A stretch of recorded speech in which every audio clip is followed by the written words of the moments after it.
بسم اللہ الرحمن الرحیم الحمد للہ رب العالمین والصلاة والسلام علی النبی الکریم محمد وعلى آلہ واصحابہ وعلى من تبعهم بإحسان إلى یوم الدین اما بعد۔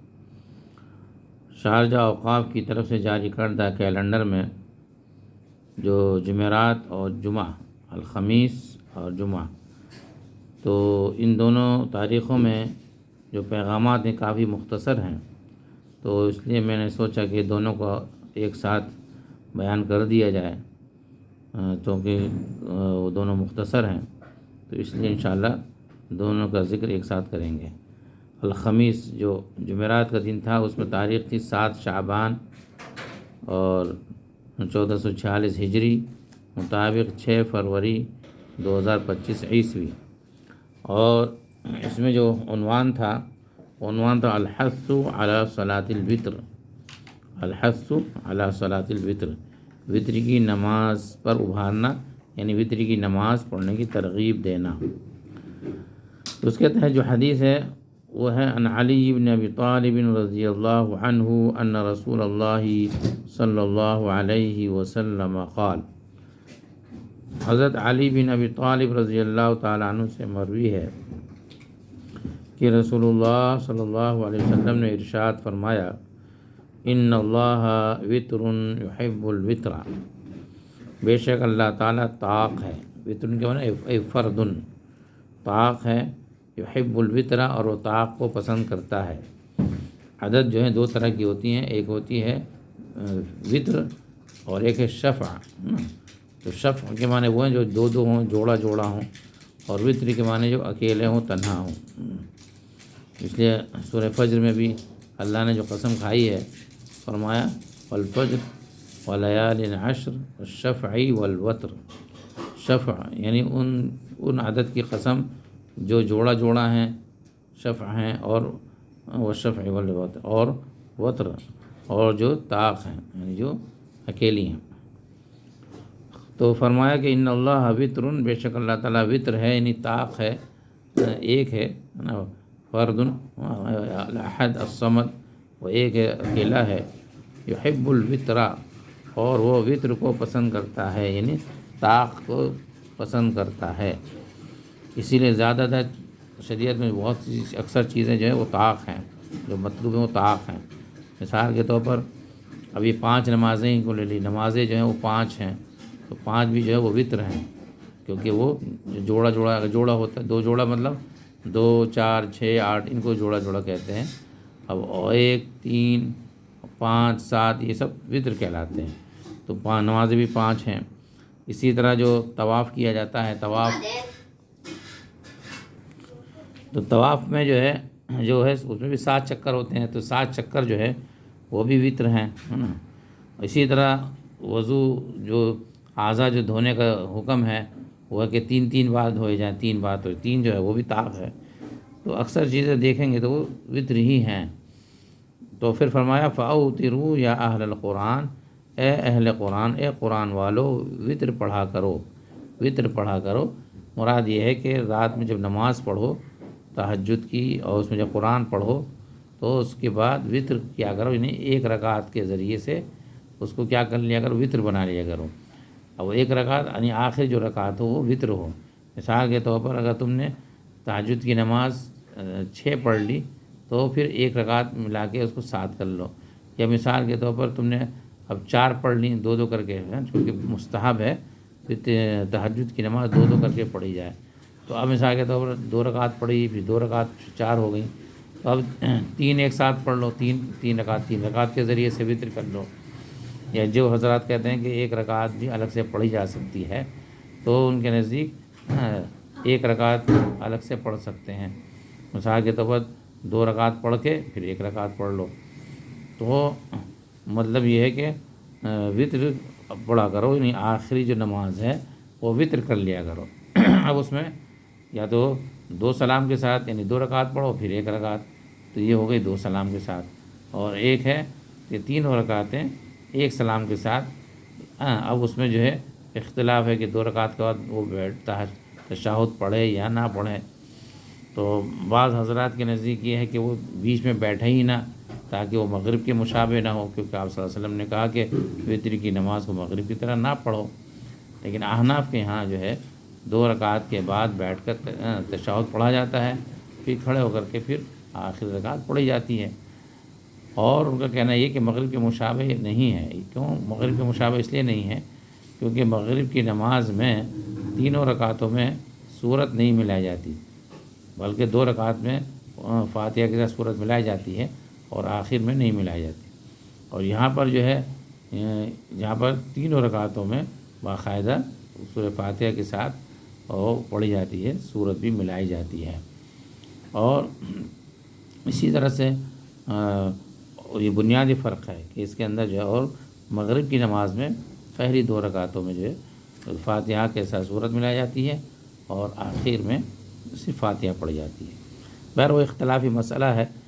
مطلوب یہ ہے کہ یہاں کہا جا رہا ہے کہ اے اہل قرآن وطر پڑھا کرو، یعنی وطر پڑھنا بہتر ہے، پڑھنا اور اس کو نہیں چھوڑنا چاہیے، اس کا اہتمام کرنا چاہیے۔ اور وطر کی نماز مستحب ہے یا سنت مؤکدہ ہے یا واجب ہے؟ تو احناف کے ہاں تو یہ واجب کا درجہ ہے، کیونکہ اس کی بہت زیادہ تاکید آئی ہے، اور آپ صلی اللہ علیہ وسلم جو ہے سفر اور حضر دونوں میں فجر کی 2 رکعات اور وطر کی نماز نہیں چھوڑا کرتے تھے۔ جو حضرات یہ کہتے ہیں کہ نہیں یہ سنت مؤکدہ ہے، یعنی گویا کہ فرض اور واجب نہیں ہے بلکہ جو ہے سنت ہے، اور سنت میں بھی بعض کے نزدیک سنت مؤکدہ اور بعض کے نزدیک مستحب، تو وہ یہ کہتے ہیں کہ بہت سے احادیث میں جب بعض صحابہ نے آپ صلی اللہ علیہ وسلم سے پوچھا کہ مجھ پر کیا کیا چیزیں فرض ہیں، تو انہوں نے آپ صلی اللہ علیہ وسلم نے فرمایا کہ 5 رکعت، 5 نمازیں فرض ہیں۔ تو انہوں نے پوچھا تھا کہ کیا اس کے علاوہ بھی کچھ ہے؟ تو ہم نے فرمایا نہیں، الا ان تطوع، ہاں اگر تم نفل پڑھ لو تو بہتر ہے۔ اسی طرح حضرت معاذ ابن جبل رضی اللہ تعالیٰ عنہ کو جب آپ صلی اللہ علیہ وسلم نے یمن کا گورنر بنا کر بھیجا تھا، تو ان سے بھی کہا تھا کہ وہاں یمن کے لوگوں سے کہنا کہ ان کے اوپر 5 وقت کی، ان کے اوپر 5 نمازیں فرض ہیں، ان کے اوپر کہنا کہ 5 نمازیں فرض ہیں۔ تو اس میں وطر جو ہے شامل نہیں تھی۔ تو دیکھو اس کی جو ہے مستحب یعنی وطر کے بارے میں اختلاف ہے کہ واجب ہے یا نہیں۔ پھر یہاں پر مسئلہ یا اہل القرآن، اے قرآن والو، حالانکہ وطر تو سب کے لیے ہے، وطر کی نماز سب کے لیے ہے۔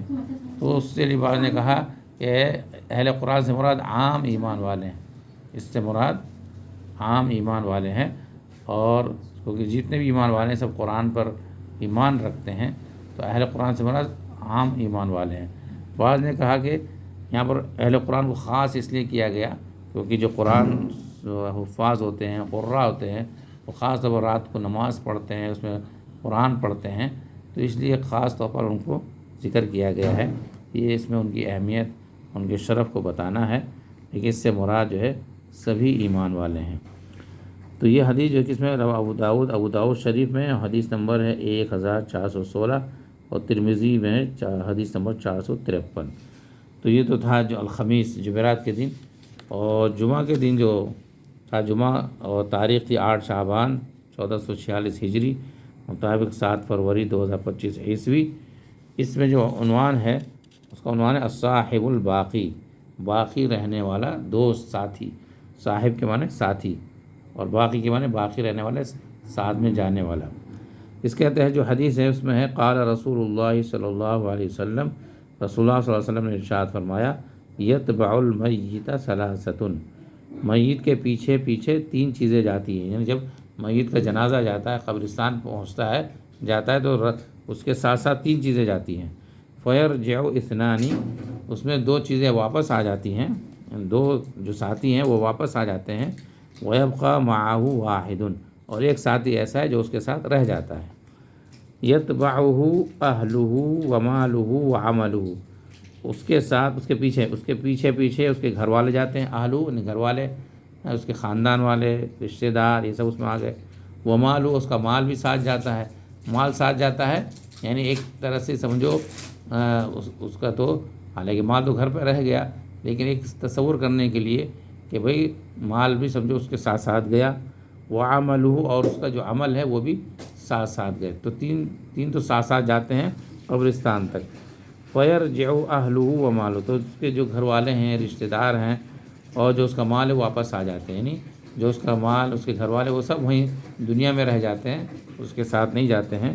ویبقى عملہ، لیکن جو اس کا عمل تھا وہ باقی رہ جاتا ہے، جو اس کا عمل اچھا یا برا، وہ عمل جو ہے اس کے ساتھ قبر میں چلا جاتا ہے۔ یہ حدیث ہے رواه البخاری، بخاری شریف کی ہے، حدیث نمبر 6514، اور مسلم شریف حدیث نمبر 2960۔